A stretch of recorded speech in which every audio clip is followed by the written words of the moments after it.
buenos días, ¿cómo les va? Acá estamos cumpliendo con nuestra promesa de hacer este videíto para estar juntos y aprender y comentar algo de concursos, ¿no?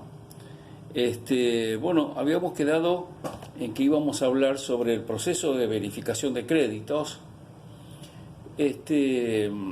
Realmente un tema tan importante porque de él radica el hecho de que los acreedores sean considerados acreedores. En el concurso o en el derecho concursal no se es acreedor sino a través de una sentencia que así lo determine. Y habíamos hablado la vez pasada de cómo es esto de la razón por la cual hay que verificar créditos, porque uno lógicamente se pregunta si yo soy acreedor en una relación contractual y mi deudor se presenta en concurso preventivo, él sabe que me debe plata y yo sé que yo soy su acreedor. Entonces, si hay ese conocimiento, ¿y por qué tengo que ir a un proceso y verificar mi crédito?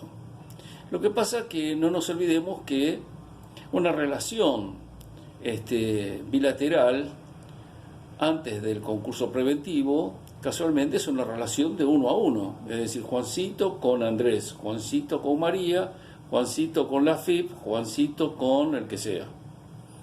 Es decir, hay un solo deudor y varios acreedores, pero todos unidos por una relación, ya sea una obligación legal o una obligación contractual, para decir un ejemplo sencillo. Pero lo que sucede es que al presentarse en concurso preventivo y cambiar el estatus jurídico del deudor, que ahora se llama y se convirtió en concursado, implica esto un conjunto de normas nuevas, de reglas nuevas, y bueno, que es no solamente aplicable al peticionante del concurso, es decir, al deudor que ahora es concursado, sino que también afecta a un sinnúmero de sujetos que son atraídos a los efectos del concurso. Y estos acreedores hayan iniciado juicio anterior a la presentación o no hayan iniciado un juicio, tienen que presentarse a verificar su crédito. Es más, si tienen alguna sentencia, no la pueden ejecutar y tienen que venir a demostrar la existencia de su crédito, el que consta en esa sentencia.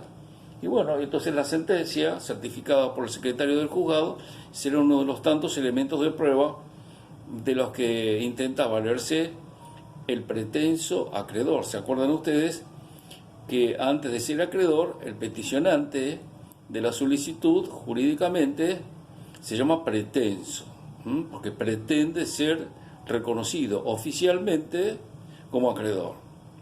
Es un pretendiente, como existían antes, Es decir, los noviazgos antes eran noviazgos y bueno, uno era novio oficial y cuando era reconocido por la familia y por las amistades de la familia. Después había una fiesta que era el compromiso de que, bueno, de casarse en tal fecha. Y esto era un estatus social, es decir, era un compromiso. Esto es igual, es un pretenso, un pretendiente a ser declarado y reconocido oficialmente a través de una sentencia de que se es acreedor. Y por tanto, a través de esa sentencia, ejerce entonces un nuevo estatus, el estatus jurídico de acreedor, que le permite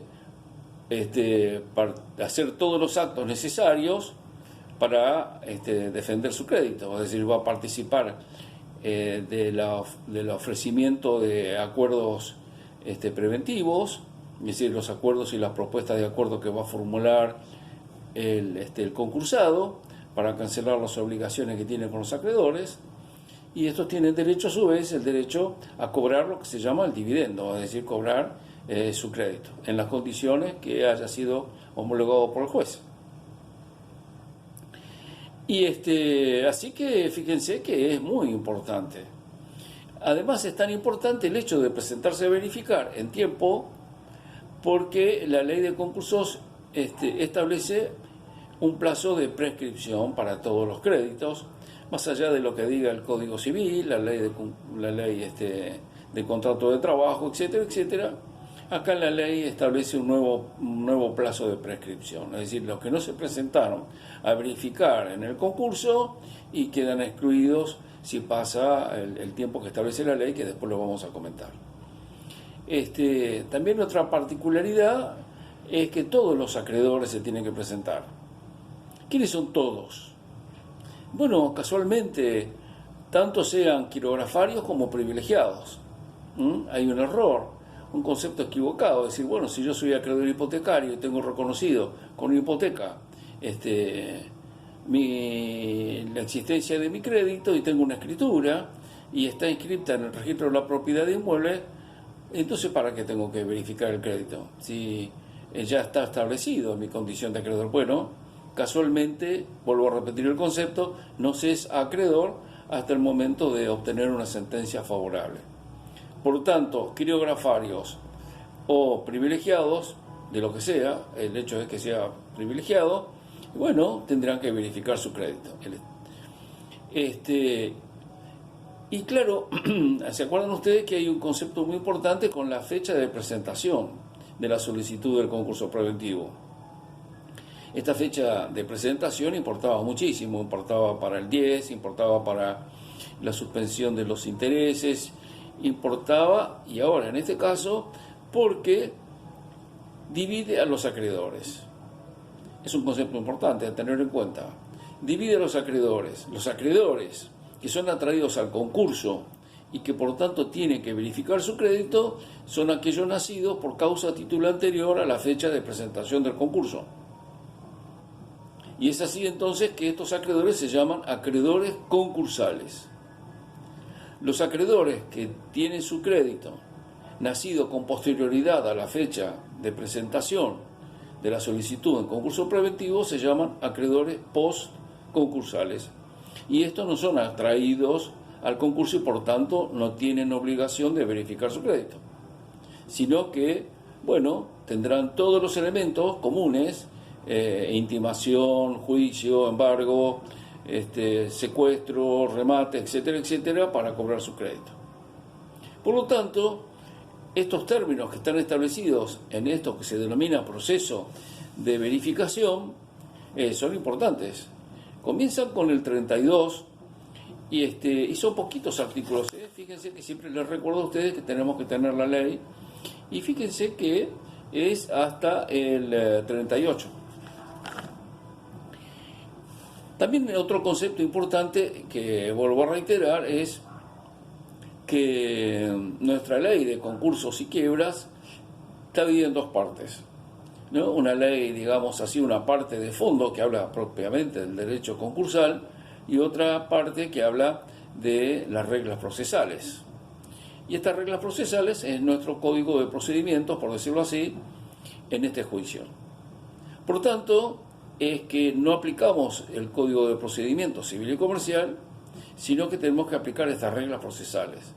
Pero es tan minucioso que a veces nos encontramos con artículos que no están dentro de las reglas procesales y sí están en los artículos de la ley de fondo, digamos así, que establecen con tan precisión cómo se tiene que hacer un escrito. Miren sin más el artículo 32, con qué particularidad nos dice que cómo tiene que hacerse el escrito, como si fuera en realidad una demanda. En realidad, esto deviene, este concepto del proceso, porque antes en las antiguas leyes hablaban de que evidentemente era un proceso, y era un proceso, ¿por qué? Porque se iniciaba como una demanda, en los estrados del juzgado se presentaba el escrito, el síndico hacía su informe individual y el juez dictaba una sentencia. ¿Y por qué nadie va a dudar de que esto fuera un proceso? Lo que sucede es que ahora, con la 24.522, se modificó este concepto. Y es ahora pero no cambió el nombre de la sección tercera, y se sigue llamando proceso de verificación. Acuérdense que verificar significa veritas, o viene de veritas, que significa que es verdad. que es verdad que soy acreedor. ¿Y cómo lo demuestro? Lo demuestro a través de esta solicitud y del cumplimiento de los recaudos de este proceso. No basta solamente con, como la mayoría piensa, de presentar un escrito y dejárselo en la oficina del síndico y ya está. No, al contrario. Hay que continuar estableciendo y viéndose qué es lo que va sucediendo en el proceso, sobre todo después que se dictó la ley, la sentencia verificatoria. Porque esto, como cualquier sentencia, tiene sus efectos y tenemos que estar atentos porque, ya lo vamos a ver, tenemos un plazo muy cortito de 20 días para presentar un recurso en caso de que nos haya sido adverso esta solicitud de verificación. Por tanto, entonces, que no hay nada mejor que ir leyendo palabra por palabra, concepto por concepto. Ustedes saben que siempre decimos que las definiciones judiciales están compuestas por palabras, pero estas palabras son denominados conceptos jurídicos. Y vamos a tratar de analizar, porque son importantes. Acá acabamos de analizar, por ejemplo, el título, proceso de verificación. Lo acabo de explicar. Pero fíjense cómo comienza el 32, síganme. Dice, comienza con la palabra todos, es decir, la totalidad, el mundo de acreedores que tiene el concursado. Vuelvo a repetir, la ley, fíjense, que utiliza un término que no es adecuado, porque habla de acreedores. Acreedores en sentido individual, es decir, Juancito con Pedrito, Juancito con Antonio, Juancito con María. En esa relación que dijimos de conocimiento mutuo, que uno es deudor y otro es acreedor. Vuelvo a repetir, acá no es así. Aunque la ley no dice pretenso, nosotros ahora sabemos que es pretenso acreedor, todavía no fue declarado acreedor. Pero fíjense nomás en la primera palabra, todos dice, ¿no? Pero resulta que todos, que parecería que fueran todos, evidentemente, no lo son. Es decir, que todos no son todos, por decirlo de alguna manera graciosa. ¿Por qué? Porque hay acreedores que están fuera de esta regla. Y son aquellos acreedores en los cuales la ley hace hincapié para, con un concepto tutelar, un carácter tuitivo, es decir, de guarda, de cuidado, los trata de cobijar bajo el manto protector de la ley. Y me refiero a los créditos laborales. Fíjense que utilizo créditos laborales y no créditos de Juancito o de Pedrito. Es decir, el titular del crédito, el crédito es el que es privilegiado o quirografario, no la persona Juancito o Pedrito. Las personas somos todas iguales ante la ley, así lo dice nuestra Constitución Nacional, sino que se refiere al carácter del crédito.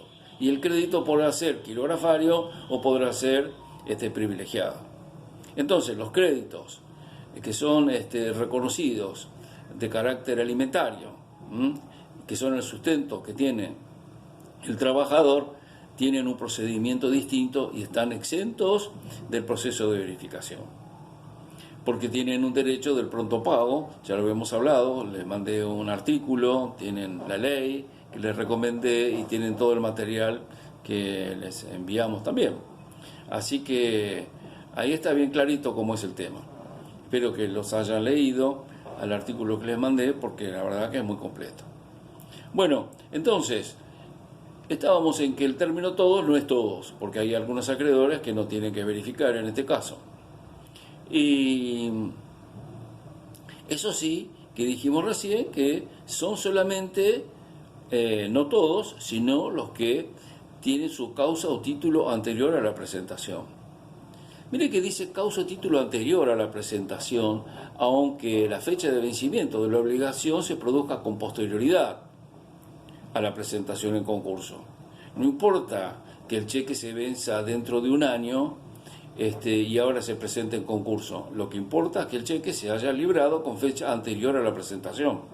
No importa entonces la fecha de vencimiento, sino lo que importa es la causa que generó la obligación, la causa o la fecha de inicio de la obligación.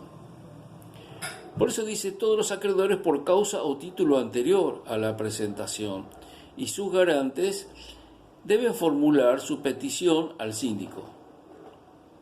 Y acá viene una cuestión, que tenemos una fecha para presentarnos en forma tempestiva.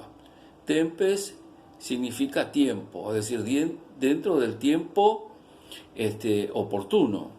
¿Y el tiempo de dónde surge? Esa es una primera pregunta. ¿Cuánto? Que les dejo a ustedes para que después lo averigüen y me contesten. Bueno, les recuerdo mi dirección de correo, H. Blanco Cune, acuérdense, Cune se escribe K-U-H-N-E, @yahoo.com.ar. Entonces la primera pregunta es, ¿cómo saben los acreedores y cuál es el plazo que tienen los acreedores, los pretensos acreedores, para presentar su solicitud al síndico, como dice acá el 32? Y si se les vence el plazo, ¿cómo harían? ¿Se quedan afuera del concurso? No, tienen, y acá sí aplicamos las reglas procesales, un proceso, un juicio que se llama incidente. Es decir, entonces, que tenemos que hacer una demanda por verificación de crédito tardía y que se tramita por las reglas del proceso de los incidentes, que después lo vamos a comentar cómo son los incidentes, pero es una demanda sumaria en la cual hay que acompañar toda la instrumental, toda la documental que tengamos y ofrecer todo lo demás, es decir, testimonial, absolución de posiciones, pericial caligráfica, pericial contable, etcétera, etcétera. Bueno, de esto se le da traslado o vista al concursado, el concursado también dirá su prueba, se hará la prueba, lleva todo un tiempo, se imaginan ustedes, todo un proceso en el juzgado que está abarrotado de juicios y tarda, qué sé yo, lo que tarda, un año. Bueno, hasta que se dicta la sentencia. Y la sentencia puede ser favorable, es decir, que el juzgado reconozca la existencia del crédito de acuerdo a las probanzas que se hicieron o no. Y si la sentencia es desfavorable a los intereses del acreedor, pues tendrá que hacer un recurso de apelación y el recurso tramitará en la Cámara. Así que fíjense que no es que se pierda el crédito, pero tiene sus bemoles, es decir, por eso hay que estar atento. Y esa es la primera pregunta que le formulo: ¿cómo sabemos nosotros que tenemos que presentarnos ante la oficina del síndico en un plazo determinado? ¿De dónde surgiría eso? Bueno, en algunos casos es fácil porque el síndico, de acuerdo a lo que dice el artículo 11, ¿se acuerdan ustedes? Nos obligaba a los concursados a presentar un requisito que era el decir quiénes son los acreedores, acompañar una lista de estos, y si había juicios, decir en qué juzgado estaba, cómo estaba caratulado el juicio, etcétera, etcétera, etcétera. Entonces el síndico, cuando acepta el cargo, bueno, retira una copia de este escrito y toda la documental que había agregado el concursado, y evidentemente ahí tiene el listado, y evidentemente también la ley dice que el síndico tiene que enmendar cartas a los acreedores que están en la lista. Y entonces los acreedores recibirán la carta y dirán: oh, mira, Juancito se presentó a un concurso, acá hay un síndico que dice cómo tengo que hacer o qué fecha, dónde queda el domicilio para presentarme. Pero si no estás en la lista, ¿cómo haces? Te quedas afuera, porque el síndico, si no estás en la lista, y no te manda ninguna carta. Por eso es importante saber cómo tenemos que hacer, cómo tenemos que actuar. Bueno, entonces, pero fijémonos cómo es de puntual el artículo, ¿no? Hay que leerlo con detenimiento. Dice: la petición debe hacerse por escrito, en duplicado, acompañando los títulos justificativos con 2 copias firmadas, y debe expresar el domicilio que constituya a todos los efectos del síndico, a todos los efectos del juicio, perdón. Es decir, te está diciendo cómo tenés que hacer el escrito. No tenés que olvidarte nada de los detalles que está diciendo. Si decís que tenés 7 cheques, tenés que acompañar los 7 cheques. Si tenés 3 facturas, tenés que acompañar las 3 facturas. Porque bien clarito te está diciendo, debe acompañarse, hacerse por escrito, acompañando los títulos justificativos de la existencia, o por lo menos de la demostración de la existencia del crédito. Entonces, fijémonos, estamos en la oficina del síndico, llevamos todo eso.